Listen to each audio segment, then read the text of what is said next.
Good evening, everyone. Time for another silver update. Now, this is the silver weekly chart over the Dow 30 Industrials. We had a really big day today. We had the Dow down, I think it was 550 at one point. They did a big rally, brought it back about 50%. But you can see here, I've drawn the trend line in for the Dow and the trend line in for silver. Now, you can see that the Dow is a very textbook trend line. We can just go back to the trend line that we had for the Bush rally, and you can see that with this trend line, pretty much stays steady. A little bit of a drop below there, but it recovered real quick until we got this drop near the end of 2007, and then a rally right back up to the trend line, and then boom, that's when we got the drop out. Now we have the same thing here. We've got the bottom here, the Obama bottom. Right as soon as he came into office, the Federal Reserve printed up a gajillion trillion number of dollars to prop up the financial markets, and then the stock market took off. Now silver went with it, and silver topped early. The financial markets continued up, and you can see here we got the same textbook breakdown, rally up to the trend line, and then crash. And that's where we are right now. I've talked about how in the past I believe that these are going to cross. Actually, I believe they're going to dramatically cross. In fact, I think that the silver price is going to cross over the paper price of financial assets, and it's going to leave it so far behind. It's going to be something like this one, but just completely off the charts. You won't even be able to see it. Like a 99-to-1 type of thing. And I want to talk about fair value for silver. That's a very, very difficult thing to calculate, but I just want to use one metric. Now, before we do that, I want to look at this story. What I was trying to do was do a story on the pension fund losses. Now, if you remember the saying from Warren Buffett, he said that we don't find out who's swimming naked until the tide goes out. And that's going to be true this time as well. Now, if you look on the Google search, I did pension losses, and it comes up with the most recent. We only get this story from November 29th. Now, it's my contention that those losses are actually happening right now. It's just that they're not being reported. We don't know yet who's swimming naked. The tide is going out, but we don't know. Now, with the financial crisis, let me pause that. Well, a bit of background about GPIF. When the Abe administration... With the financial crisis, we had that topping in 2007. And if you remember the history of it, it was in December of 2007 that we saw the Bear Stearns mortgage-backed security funds getting in trouble. Now, it wasn't until March that we saw Bear Stearns go under. So that was a good 3 months after the trouble started. Now, if you remember, they retroactively dated the recession to beginning in December of that year, but we didn't know at the time. It was not reported at that time that we were in recession. We didn't find out until much later. I think it was the summer or even the fall of 2008 we found out the recession began in December 2007. That's the way it works. So we had that top in Bear Stearns. You can see we had the top in silver. That was this $21 price. And silver completely collapsed from there. But the stock market went with it. And then we found out that we were in recession. But it wasn't until around June and July when we started to see the dominoes fall one by one. We had Lehman. We had Merrill Lynch, we had AIG being folded in, and Bank of America, and a lot of this stuff. They decided which ones were going to die, which ones were going to survive. This is all the bankster scam. But the point is that we didn't really see the fallout start for a while. It was a slow collapse, even though underlying things were really, really bad. That's where I think we are right now. Now, you can see that this story here, this is a story from last fall. And this is about this pension fund in Japan. And that's the world's biggest pension fund. You can see here, world's biggest pension fund posted its worst quarterly loss since at least 2008 after a global stock rout in August and September wiped $64 billion off the Japanese asset managers' investments.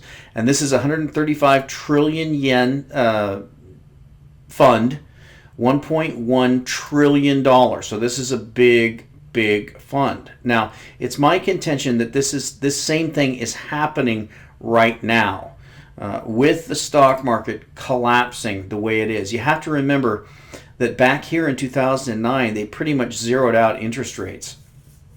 So the only options that were left for pension funds, which still to this day are operating on an 8% assumption, which is just completely ludicrous that they could think they could return 8% on their assets, but they're still operating under that assumption. Well, they had to chase money into junk, and we saw that happen with the junk bond market rallying to the point where we had junk bonds yielding 2, 3, 4%, something that treasuries shouldn't even yield. We had junk bonds yielding that, and we saw last fall the junk market begin to collapse. And now we're starting to see stocks collapse. So we know that money got chased into junk bonds. The money that got chased out of junk bonds last fall got chased into stocks. Now the stocks are collapsing. So we know behind the scenes right now the losses are occurring. And as Bill Holter said recently, we're going to start to see the individual names of who's insolvent come out. But if you remember, back in the last financial crisis, it started in December, but it took until March to get the big first one to fall. Probably the same thing this year. Maybe late February, early March, we're going to see the first big one go under. Is it going to be Wells Fargo? Is it going to be Bank of America? We don't know, but somebody's going under, and then the dominoes are going to start to fall. So I wanted to talk about this idea of fair value. Now, there's a lot of ways of calculating fair value, and the one I decided to use on silver was I was listening to a story where someone was talking about, I think it was healthcare costs, and they were talking about how much prices increase every year. And I've mentioned recently about what's going on in Canada. You should look at the stories. You can go to YouTube and just type in Canadian inflation and look at the stories there. I mean, it is absolutely shocking. We're talking, $10 for a head of cabbage and $3 for a cucumber and $8 for a dozen eggs. I mean, they're already being hit with this. But what is the fair inflation rate? Well, I decided to use this national debt figure here, and the idea was that someone mentioned that it was 10% per year. Now, actually using this figure, the national debt, what I came out with, and the reason why I picked 1973 is because this is a really important date for the price of silver, because this is going to be the first year where silver hit that $5 price. And you can see that $5 price. I've covered it before.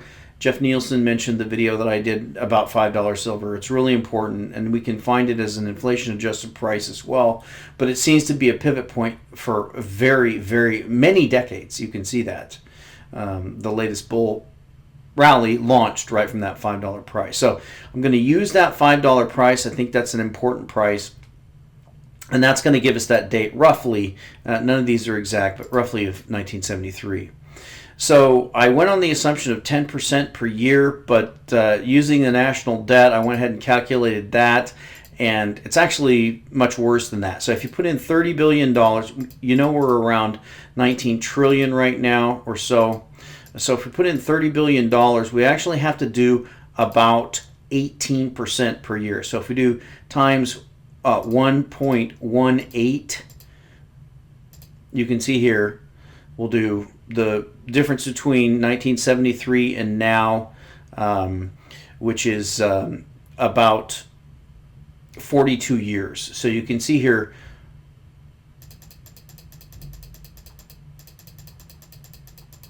that's 20.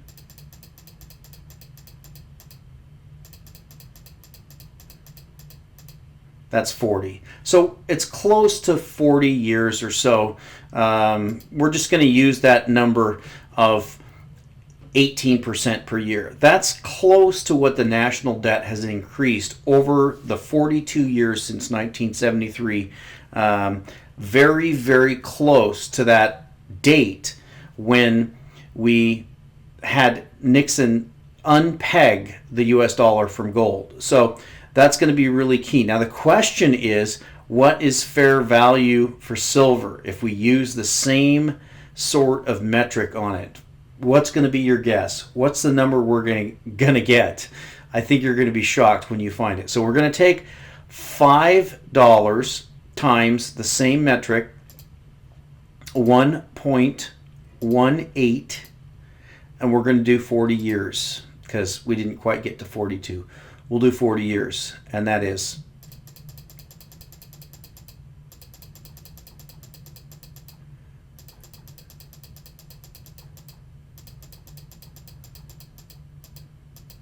and that brings us to about $3,700 an ounce. And you can see how fast it goes up if we add the 2 years from there to 42.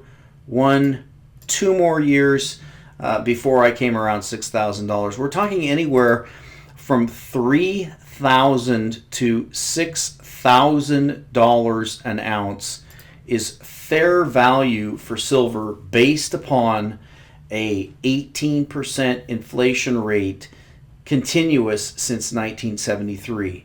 And that's actually what we've seen. You can actually find that rate in a lot of other things. If you think about the standard of living and how far it has dropped to where we now have men and women in a family working, both of them full-time, plus some extra work to try to support themselves alone, and with maybe a couple of kids, even more, compared to 1973, where you had somebody, for example, my family, where my father earned roughly $20,000 a year, I think is what he earned back then. Maybe it was less.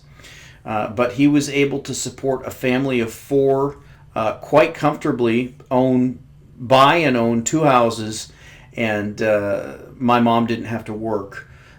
So what rate is that? I'm not really sure. But based on those things, as we see the paper price of paper assets collapse, we're going to see silver take off. And it's really shocking to think about the fact that based on that metric of the national debt and how much money they printed since then, that based on a $5 silver price, we're looking at anywhere from $3,000 to $6,000 an ounce as being a fair market price for silver. And we'll talk to you next time.